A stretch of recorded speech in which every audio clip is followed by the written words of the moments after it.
We're kicking off a brand new series called Dollars Sen. You know, we have never done a financial series in the life of redemption, or at least an explicit financial series since starting our church. And so part of this is my own failure of not addressing this topic, but part of it is just the cultural sensitivity to this topic, right?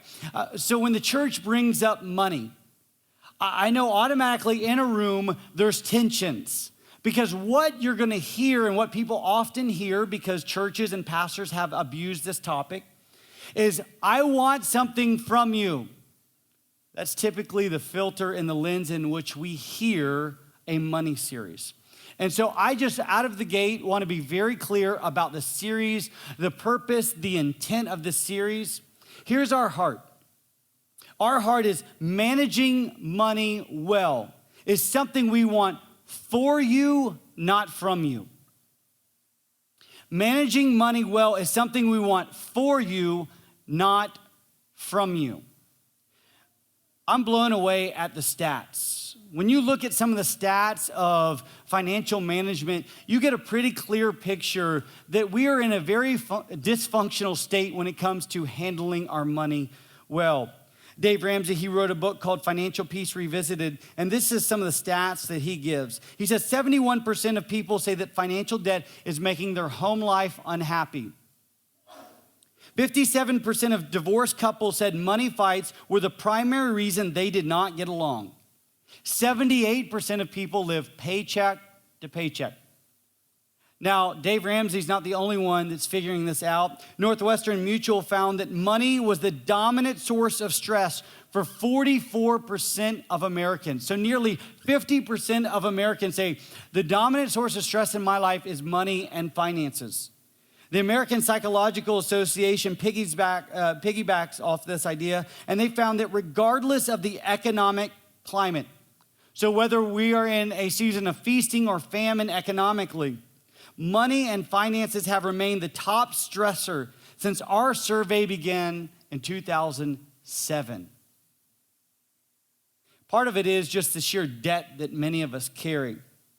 The Federal Reserve reported in 2018 that credit card debt had hit an all-time record of more than $1 trillion. Amazing. In America, credit card debt has exceeded $1 trillion. Student loans have jumped over 150% in the span of a decade, and 1 in 4 Americans, 1 in 4, don't have a single dollar saved for an emergency. So let's just be really honest. Most of us are stressed out about money. We're experiencing strain in our marriage or our relationship and our parenting because of finances. We are sinking under the debt of the weight of debt. So dream with me just for a moment. What would this look like? What would it look like if you and I didn't have stress and anxiety when it came to finances? What if our marriages were not experiencing strain because of money problems and issues? What if we didn't have debt? I mean, think about that. No car payment, no credit card payments. What if some of us paid off our mortgages? How differently could you and I live? How differently would we interact with each other, our spouses, our kids, if money was not a source of anxiety and stress? That thought gets me excited, right? And it should get you excited that what if we could run in freedom when it comes to money? Run in joy when it comes to money. What could we do collectively and individually, again, if this was just not an issue? I think we would experience radical life change. And so why are we doing a series on money? Again, we want you to manage money well. It's something we want for you, not something we want from you. And so the grid in which we are entering into this discussion and this journey together is we want you to handle money well. We want it not to be a source of strain and stress and anxiety. We want it to be a source of joy for you. And we do know this. The Bible talks a lot about money. Why is that? Well, clearly, it's a deeply spiritual issue as well. And so as your friend, as your pastor, I want to address this because I know it's an issue. I want us as a church to grow and mature and develop in this area. And so we're going to go to some of Jesus' words and teachings on money. We're going to look at Matthew chapter 6, verse 19 through 21. And Jesus is giving what is arguably the most important message that he ever gives. It's called the Sermon on the Mount. At this point in Jesus' ministry, it's just kicking off, and there's literally thousands of people around, and he is dealing with a host of topics. He's talking about how do we pray. He's talking about how do we deal with anger. He talks about lust. He talks about faithfulness in marriage. He talks about how we deal with those who have hurt us. Just a host of topics. And one of the main topics and points that he teaches on is finances, money. Because again, it's really important to our lives. That's not new to us in this culture. That was an issue and a problem all the way back in Jesus' time. And so this is what Jesus says in the Sermon on the Mount, verse 19. He says, "Do not lay up for yourselves treasures on earth, where moth and rust destroy and where thieves break in and steal. But lay up for yourselves treasures in heaven, where neither moth nor rust destroys and where thieves do not break in and steal." So Jesus, he's very pointed. He says there's two different kinds of treasures, or you can invest your money in two different ways. The first way is you can invest your money, you can build up treasures right here on earth. Now, what does this look like? Well, it clearly looks a lot like the American dream, right? That you get that house and you drive that car and your bank account has this much in it. You're wearing those clothes, you have these gadgets, you have these toys. You're chasing after stuff, material stuff. And he gives a really great caution with this, right? He goes, if you chase after stuff all of your life, the next toy, the next gadget, the next home, the next car, the next whatever, fill in the blank, just understand this, it will go away. It's here one moment and then it's gone the next. All earthly treasures will either be destroyed or taken, right? He says, where moth and rust destroy, where thieves break in and steal. In other words, we won't always have this stuff. Something will happen to our stuff. That phone you carried, that was that price tag, at some point in your life, you'll no longer have that phone. At some point in your life, you'll no longer have that car. At some point, maybe not in this life, but that home will belong to somebody else. It's all fleeting. And so Jesus gives a very clear and concise warning. Be careful. If you're building up treasure, this is not a great investment. Now he talks about option number 2, where you store treasure in heaven. So what is this? What does this look like? Well, clearly, this person values and invests in things that are eternal, not temporal. So option 1, you're investing in what is temporal, what will be lost, what is fleeting. But in this option, you're chasing after what is eternal. Now, what is eternal? The scriptures are pretty clear. That God, his word, people, his kingdom, that's eternal. That stuff lasts forever. People last forever. God, he's the Alpha, the Omega. He has no beginning, no end, forever. His words will never go away, never fade.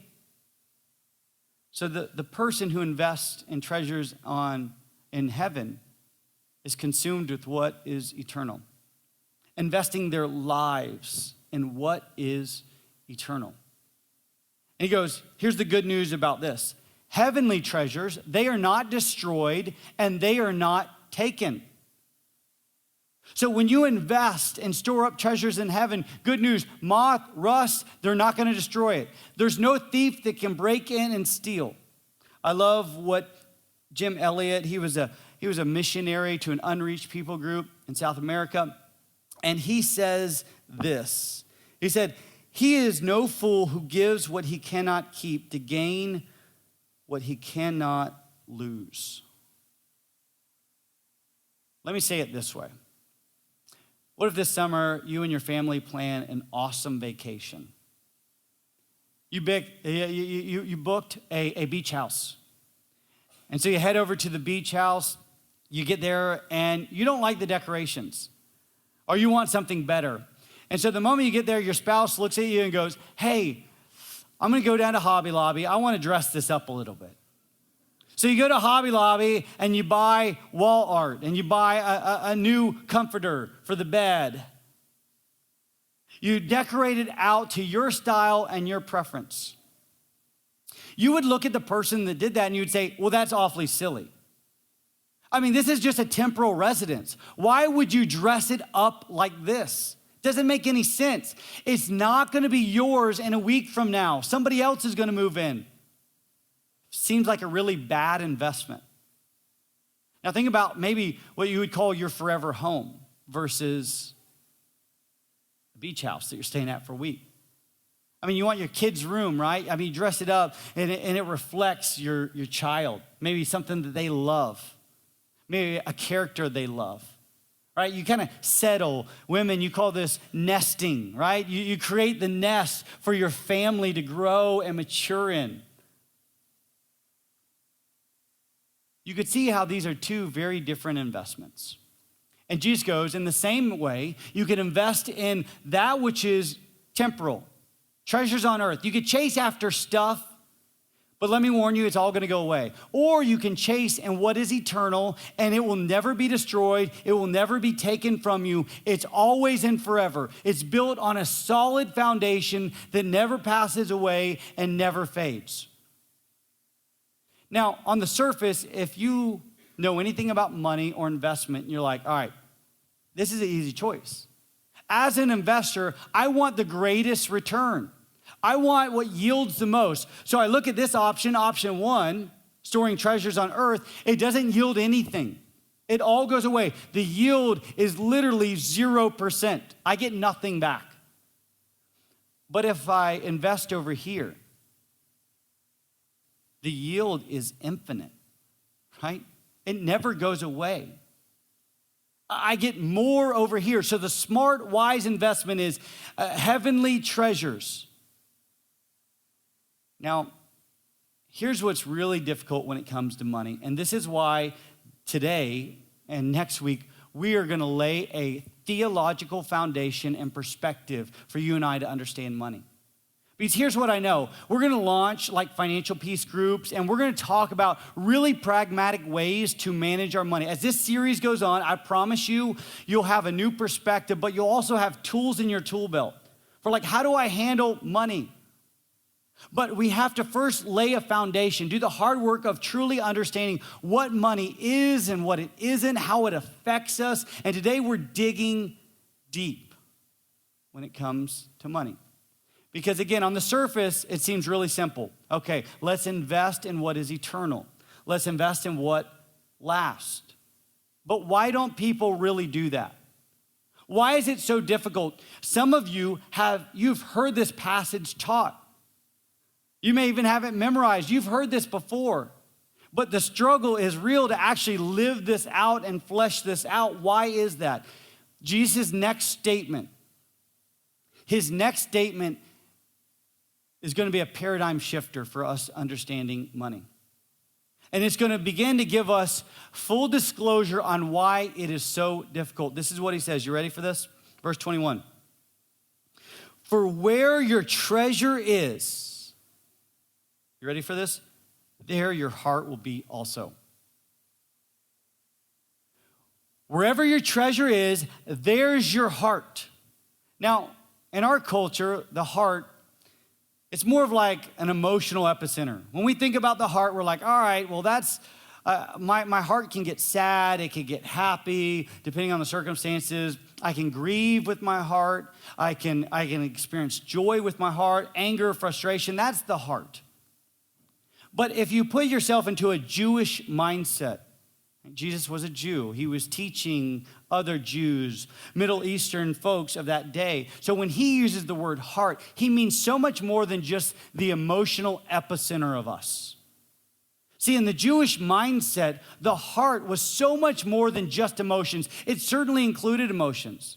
So for Jesus, yes, you do feel with your heart. You can grieve with your heart. You can experience joy with your heart. But the heart also thinks. The heart plans. The heart wills. It longs, it desires, it trusts, it loves. The heart is the epicenter of everything you are. If you want to boil down who you and I are, it is the heart. And everything we do in life gives a little picture of our heart. So the words that you say, Jesus goes, well, that came from your heart. Your heart's just simply manifesting itself in a verbal way. So you want to know why you say the things that you say, or I say the things I say? Look at my heart. You want to know why you do the things that you do? Well, Jesus goes, well, it's in your heart. Think about this.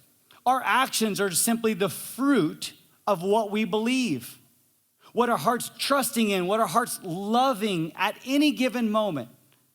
So the reason why you make the choices that you make, I make the choices that I make, it all comes down to the heart. The heart is driving all of this. If you want to know why you have the thoughts that you think, Jesus goes, it's your heart. Everything we say, everything we do, everything we think, it all boils down to what's happening inside of our heart. Our heart is this complex inner piece of us in which we think, plan, will, long, desire, emote. It's all of these things. And Jesus goes, here's what makes this issue really complex. Because on the surface, it seems really easy. Make the internal investment. It's the smart, the wise investment. Store your treasures on heaven or in heaven, not on earth. It's an easy, but here's the problem. It's a very complex situation because our heart is involved. So here's what I know about you and I. Wherever we're storing up our treasure, maybe we're chasing after things that this world can offer. Well, guess what? That's what our heart has been on. If we're storing treasure in heaven, guess what? That's where our heart has been on. Now, let me make this really, really practical for all of us. You and I, we all long for the same things. Like when God made us in his image, there's certain longings that pervade every human heart.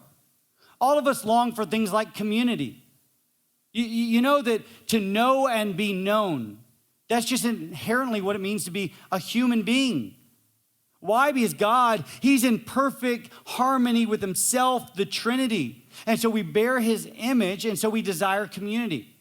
We long for things like security.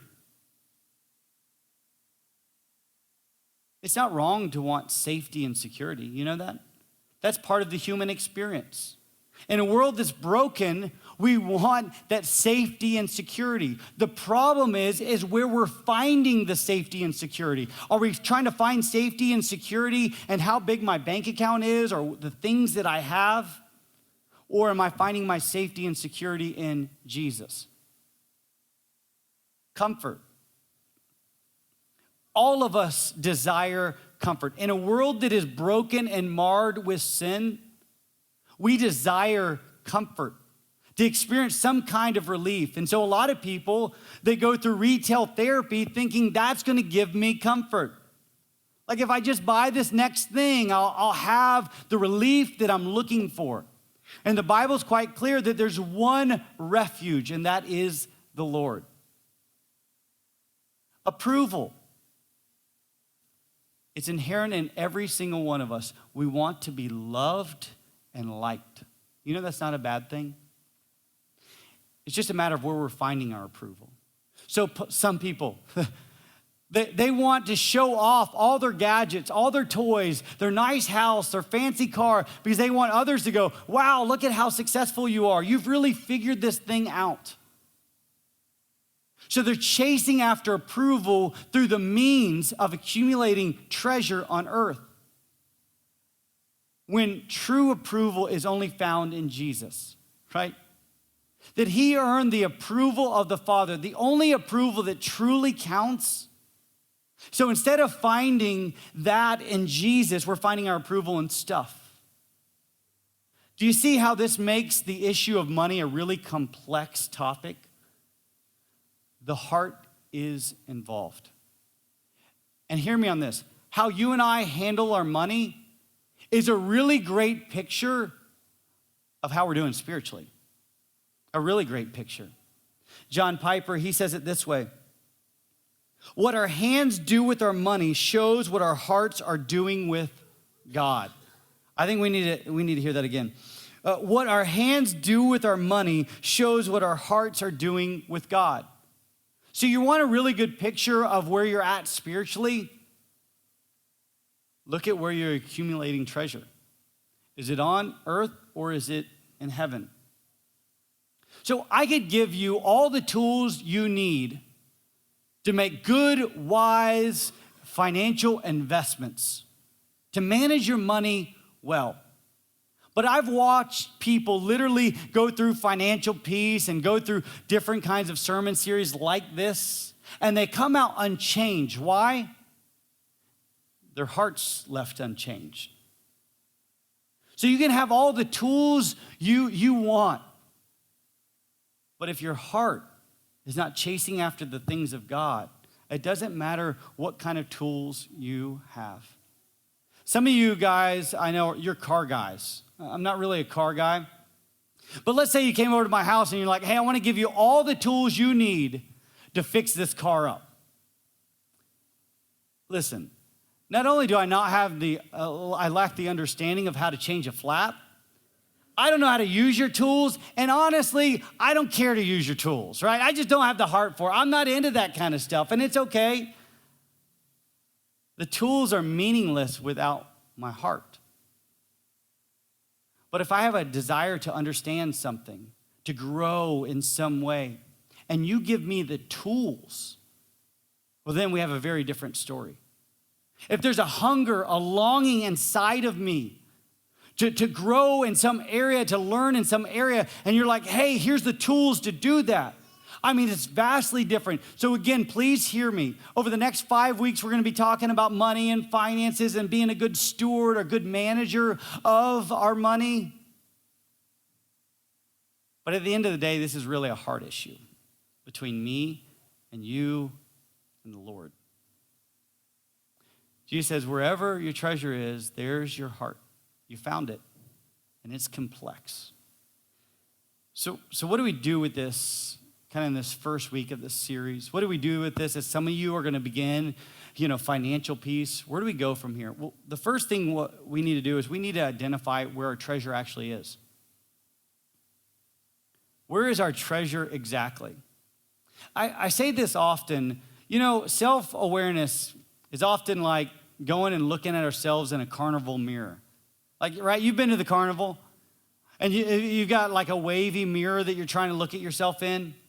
And you look at it, and your head's really big, and then your shoulders are really narrow, and then your torso's really big, and your legs are really skinny. I mean, that's often how we view ourselves. It's inaccurate. And so what we need an accurate view of ourselves often. So I would say this. What are objective ways you can really identify where your treasure is? One time I was interviewing for a job many, many years ago before Heather and I had kids. And I'm sitting around this table with these church leaders, and they're interviewing me to be the next youth guy. And one of the interviewers asked a really profound question. He goes, let me ask you this. Would you be willing to let me look at your bank statements? I thought to myself, well, that's really rude of you, right? I mean, that's personal. Like, you want to look at my bank statements? Trust me, there's nothing to write home about. I was a public school teacher. Heather was still in college. I mean, like, we were just trying to figure it out. But now I get his heart in it. His heart is, I can find out what truly matters to you by looking at that bank statement. I mean, you say that God and eternal things are important to you, but at the end of the day, it's going to manifest itself out in real time in how you are handling your stuff. So some of you this week, I would encourage you, take that credit card report, take that bank statement and really go through and go, all right, truly, where is my treasure? What is my money going to? Jesus said, there's where your heart is. Wherever that is, there's your heart. It's right there. You can see it on that bank statement. I would also encourage you, if you have somebody who you trust, that you would allow them the freedom to speak into your life. And you go, all right, listen, you know me, you know how we live. Where am I storing my treasure? And give them the freedom to answer that. Because oftentimes those that are around you see you better than you see you. So where's your treasure? If we don't know where we stand, we can't make this better. Next, identify how you are failing to trust Jesus. We say this all the time, that the gospel isn't just to save us from our sins. It certainly is that. It's to reconcile us back to God, save us from our sins. But it's so much more than that. We continually come back to the gospel and drink deeply of it, because here's what it does. It changes us. Even our finances and how we handle money, it changes even that. You're like, how so? Remember these longings that I was talking about that happen inside the human heart? Longings for comfort, longings for approval, a longing for some kind of power or authority, a longing for security. Again, all of those are actually found in the Lord, but we try to misplace these longings in other things. So where are we truly failing to not trust Jesus? Can I say this? If you're chasing after security and money, they'll never be enough to make you feel safe. How much is enough? Just another dollar. But the Lord is strong. He is mighty to save. He is a rock. He is certain. If you're chasing after comfort, there'll never be enough to bring you what you truly desire. Only the refuge of all refuges, the Lord, can provide what you're chasing after, what you're longing for. Approval, it can only be found in Him. And the moment you start trusting Him with these things, these deep, pervading longings and desires, you start experiencing change. You're released from the freedom of trying to find security over here. You're released from trying to find comfort over here, or joy over here. No, He's given me everything I desired. The Bible says He gives you the desires of your heart. He withholds nothing from those He loves. So how are we failing to trust Jesus? And last, and certainly not least, you have to guard your heart in this. This is a constant battle and fight. I've been following Jesus for over 30 years, and I just say this. It's still a battle for me. It's still a struggle for me. Why? It's not a one-time fight that we go through. We're like, all right, I finally trusted Jesus with this. No, fighting this battle is a lifelong fight. Let me explain it this way. How many of you have a little one 3 years or younger at your house? There you go. So you guys know what I'm talking about. You always have to be aware of where they're at, right? Like you can never just let them go. And if they're quiet for too long, you're like, my gosh, what's happening? What are they into? They require constant monitoring and guarding so they don't get themselves in trouble. Have you ever been in a crowded environment with a child? Like, don't take your eyes off them for too long. I remember many years ago, we were at this kind of Halloween or fall festival, and there was thousands of people there, and we were trying to take a family picture. And so we all get there and we take a picture. And of course, what's the first thing you ask nowadays after you take a picture? You're like, hey, let me see the picture. So we walk over to go look at the picture. And Leland, at that time, he's one of our 4, he's 2 years old. So we walk over, we look at the picture, and we're like, oh, you like this? And we're like, all right, let's take another. All right, everybody, Leland, where are you? We didn't find him for 15 minutes. It felt like 15 years, right? If you've ever lost a child. But they require that constant attention and monitoring. And when it comes to money, you know, our heart requires the same thing. Because all of a sudden you're like, oh my goodness, I thought I was storing treasure in heaven, but when I look again, I'm just kind of going back. This is the cultural current. See, if you're really going to store treasure in heaven, not on earth, you're going to have to swim against the tide. And it's a constant fight, constant battle. Well, let me ask you one final question. And I want to make it really, really personal. Where are you storing treasure? Where are you storing treasure?